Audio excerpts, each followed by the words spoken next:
ஆயிடுச்சு மணி விட முடிஞ்சிடுச்சு ஆனாலும் லவ் ஜோடிதான். ஒரு 60th பர்த்டே பார்ட்டியாக இருக்கட்டும், இல்லை 70th பர்த்டே ஆகட்டும், 75th 80th இது மாதிரி இருக்கும்பொழுது இதில் என்ன மாதிரியான கேம்ஸ் நீங்கள் கண்டக்ட் பண்ணுவீங்க அப்படின்னு சொல்லிட்டு கிளைண்ட்ஸ் எங்கள்கிட்ட கேட்கும்போது அவங்களுக்கு நான் சொல்லக்கூடிய ஒரு விஷயம், அதை பற்றி தான் இந்த வீடியோவில் பேச போகிறோம். Hey everyone, எம்ஸ் Tamilarasan Karunakaran here from Chennai Vacancies, Entertainers and Professionals. ஒரு 60th பர்த்டே பார்ட்டி அப்படின்றது எடுத்துப்போம். அதையும் ஒரு ஃபர்ஸ்ட் பர்த்டே பார்ட்டியும் கம்பேர் பண்ணுறோம் அப்படின்னு சொல்லி பார்த்தோம் அப்படின்னா, ஃபர்ஸ்ட் பர்த்டே பார்ட்டி அப்படின்னு சொல்லும்போது அதோட விழா நாயகன் இல்லை நாயகி பையனாக இருக்கலாம் இல்லை பெண்ணாக இருக்கலாம், அவங்களுக்கு வந்து அங்கே என்ன நடக்குதுன்னே தெரியாது. ஏன்னா அவங்க வந்து ஒரு வயசு குழந்தை அப்படின்னு சொல்லும்போது நம்மளோட ஃபோக்கஸ் வந்து அவங்க மேலே இருக்காது. அவங்களுக்கு கொடுக்குற என்ட்ரியை தவிர மற்ற எல்லாமே வந்திருக்கக்கூடிய கெஸ்ட்டுக்கு மேலே தான் இருக்கும். அந்த கெஸ்ட்டு நம்ம எவ்வளோ என்டர்டெயின் பண்ணுறோம் அப்படின்றது தான் இருக்கும். இதுதான் யூஸ்வலி ஃபர்ஸ்ட் பர்த்டே பார்ட்டி. ஒரு தேர்ட் பர்த்டே ஃபோர்த் பர்த்டே வந்துச்சுனாலே நான் கொடுக்கக்கூடிய சஜஷன் என்ன, அந்த இடத்துல அந்த குழந்தையும் மனசில் வைங்க.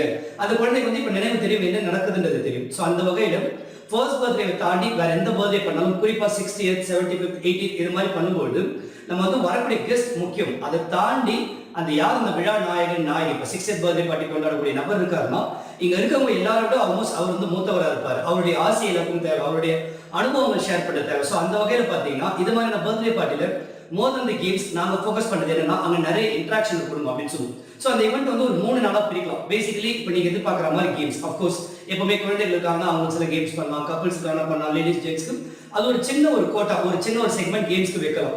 அதை தாண்டி மெயினாக என்ன சஜஸ்ட் பண்ணுவோம் அப்படின்னா, அந்த 60th பர்த்டே கொண்டாடுற நபருக்கு எந்த அளவுக்கு நம்ம மெமரியை வந்து ரீக்ரியேட் பண்ண முடியும், அவர் கடந்த அந்த பாதையை பற்றி வந்து நம்ம பிளான் பண்ணலாம். அதே மாதிரி ஒரு அனுபவத்தை ஷேர் பண்ண சொல்லலாம். பேசிக்கலி என்ன பண்ணலாம்னா அந்த மைல் ஸ்டோன் அப்படின்ட்டு சொல்லுவோம். இப்போ ஒரு 60 வயசு ஆயிடுச்சு அப்படின்னா அவர் லைஃப்ல 18 வயசுல என்ன நடந்தது, 25 வயசுல என்ன நடந்தது. ஃபார் எக்ஸாம்பிள் அவரோட பிறப்பில் ஆரம்பிச்ச பிறந்த வருடம் இது, அதுக்கப்புறமா வந்து ஒரு காலேஜ் போனாங்க அப்படின்னு சொல்லும்போது காலேஜ் பற்றின சில மெமரிஸ், அதுக்கப்புறம் கல்யாணம் ஆச்சு, அதுக்கப்புறம் ஒரு ஜாப், அதுக்கப்புறம் குழந்தை, அதுக்கப்புறம் ஏதோ ஒரு பிசினஸ் பண்ணாங்க. இப்படின்ற மாதிரி கிட்டத்தட்ட ஒரு 5லேருந்து ஒரு 10 மைல்ஸ்டோன் வந்து நம்மளால பிளான் பண்ணி அவங்களுக்கு வந்து ஒரு என்ட்ரி அழகாக பிளான் பண்ணணும். அவங்க வந்து உள்ள வரும்பொழுதே எல்லாருமே அவங்க முன்னாடி அசம்பிள் ஆகிட்டு அவங்க என்ட்ரி கொடுக்கும்போதே அவங்க இந்த மாதிரியான விஷயங்களை பார்க்கும்போது அழகாக வந்து அதை ரீக்ரியேட் பண்ண முடியும்.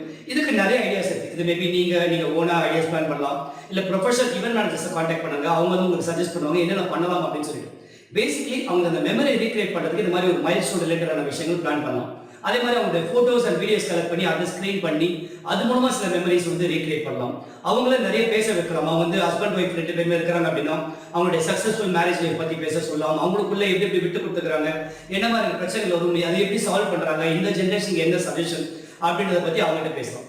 அதே மாதிரி வந்திருக்கிறவங்க இவங்க கூட இருக்கக்கூடிய மெமரிஸ் பற்றி பேசலாம். அவங்களுடைய மகன் மகளாக இருக்கட்டும், மருமகளாக இருக்கட்டும், பேரன் பேத்திகளாக இருக்கட்டும், இல்லை தம்பி தங்கை எந்த உறவாக இருந்தாலும் சரி, அட்லீஸ்ட் குறைஞ்சபட்சம் ஒரு 10-15 பேரை வந்து பேச வைக்கலாம். இவங்க கிட்ட இருக்கக்கூடிய நல்ல மெமரிஸாக இருக்கும், இவங்க கிட்ட கற்றுக்கிட்ட விஷயங்களா இருக்கும், இவங்க நினைச்சு நீங்கள் பெருமைப்படக்கூடிய விஷயங்களா இருக்கும். ஸோ பேசிக்கலி இது மாதிரி 60th birthday 75th 80th birthday கேட்குறாங்க. என்னுடைய சஜஷன் ஃபர்ஸ்ட் திங் அவங்களுக்கான ஒரு மெமரி கிரியேட் பண்ணுறதுக்கான ஒரு இன்ட்ரோ பிளான் பண்ணுங்க.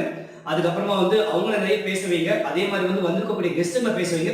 இதை தாண்டி இருக்கக்கூடிய நேரம் எப்போ வேணாலும் சரி, ஸ்டார்டிங்ல இருக்கலாம், மிடில் இருக்கலாம், எண்ணில் இருக்கலாம், கேம்ஸ் கண்டக்ட் பண்ணிக்கலாம். பட் கேம்ஸ் மட்டுமே ஃபோக்கஸ் பண்ணாதீங்க அப்படின்றத என்னுடைய ஹம்பிள் சஜஷன். சில கிளைண்ட்ஸ் இருந்தாலும் சொல்லுவாங்க, இல்லைங்க எங்களுக்கு வந்து இதெல்லாம் பெருசாக ஃபோக்கஸ் பண்ண வேண்டாம், வந்திருக்கவங்க நல்லா என்டர்டெயின் பண்ணணும் அப்படின்னு சொல்லுவாங்க. அப்படின்ற பட்சத்தில் பண்ணலாம். அதை வந்து ஒரு 60th பர்த்டே பார்க்காம கிட்டத்தட்ட ஒரு கெட் டுகெதர் ஈவென்ட் மாதிரி நம்ம பார்ப்போம். அப்படின்னு பார்க்கும்போது எல்லாருமே விதவிதமான கேம்ஸ் கண்டக்ட் பண்ணலாம். அதை தாண்டி வேறு ஏதாவது ஸ்டேஜ் ஷோ வைக்கணும், மேஜிக் ஷோ வைக்கணும், இல்லை ஏதாவது வெரைட்டி பர்ஃபார்மன்ஸ் வைக்கணும், அதுவும் பிளான் பண்ணலாம். இதை தாண்டி வேற என்ன விஷயங்கள் பண்ணலாம் அப்படின்னு பார்த்தீங்கன்னா ஸ்டால்ஸ் வைக்கலாம். எனி கேட்டகரி, 60th பர்த்டேவா இருக்கும், இல்லை ஃபர்ஸ்ட் பர்த்டேவா இருக்கும், எல்லாருமே கொஞ்சம் சீக்கிரம் வந்துடுறாங்க, அவங்களும் கொஞ்சம் வேற எங்கே என்கேஜ் பண்ணணும்னு சொல்லும்போது டேட்டூ ஸ்டாலாக இருக்கும், பலூன் ஷூட்டிங்காக இருக்கும், இன்னைக்கு ட்ரெண்டிங் இருக்கக்கூடிய 360 degree video booth, photo booth, இந்த மாதிரி கிட்டத்தட்ட இப்போ எனக்கு மெசேஜ் பண்ணீங்கன்னா I can send you the PDF. அதில் ஒரு 60லேருந்து ஒரு 80 விதமான ஸ்டால்ஸ் இருக்கும். அதுலேருந்து கூட நீங்கள் செலக்ட் பண்ணலாம். அதே மாதிரி எப்பவும் போல ஃபர்ஸ்ட் பர்த்டே ஆகட்டும், இல்லை 60th பர்த்டே ஆகட்டும், ஃபோட்டோகிராஃபி ரொம்ப முக்கியம். ஃபோட்டோகிராஃபராக இருக்கட்டும், வீடியோகிராஃபராக இருக்கட்டும், அதை புக் பண்ணுங்க. நான் சொன்ன மாதிரி வீடியோ ரெடி பண்ணுறீங்க அவங்கள பற்றி அப்படின்னா அதை ஸ்க்ரீன் பண்ணிட்டு ப்ரொஜெக்டர் தேவைப்படும். ஸோ பேசிக்கலி ஒரு எம்சி நீங்கள் புக் பண்ணலாம். ஏதாவது அடிஷனலாக வேணும்னா ஏதாவது variety performance magic show book பண்ணலாம், ஸ்டால்ஸ் புக் பண்ணுங்க, அதே மாதிரி வந்து ஃபோட்டோகிராஃபி புக் பண்ணுங்க. இதெல்லாம் பேசிக் திங்ஸ். இதை மாதிரி இன்னும் நிறைய விஷயங்களுக்கு நீங்கள் கேக் கட் பண்ணுறதா இருக்கட்டும், இல்லை நான் சொன்ன மாதிரி ப்ரொஜெக்டர் பிளான் பண்ணுறதா இருக்கட்டும், இன்னும் நிறைய விஷயங்களுக்கு நீங்கள் மெசேஜ் பண்ணீங்க அப்படின்னா I can send you the complete list. Thank you so much. MC Tamilarasan signing of.